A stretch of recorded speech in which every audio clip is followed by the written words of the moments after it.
Sveiki. Gerai, iš naujo. Sveiki atvykę į Agro koncerno renginį Patirtis, priemonės, tikslai vasarą.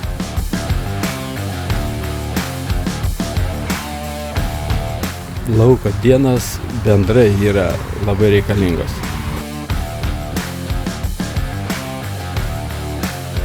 Matom akivaizdžią naudą, akivaizdžią.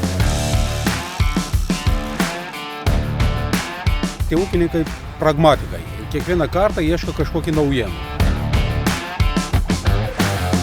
Mes šiandien galim matyti maksimumą visų metų atliktų darbų klaidas ir laimėjimus.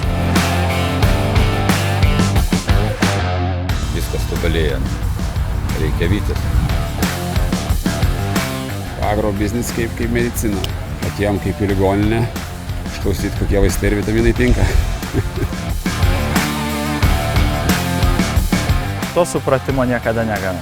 Nes vienintelis dalykas žemės ūkiui, kuris niekad nekinta, kad viskas kinta.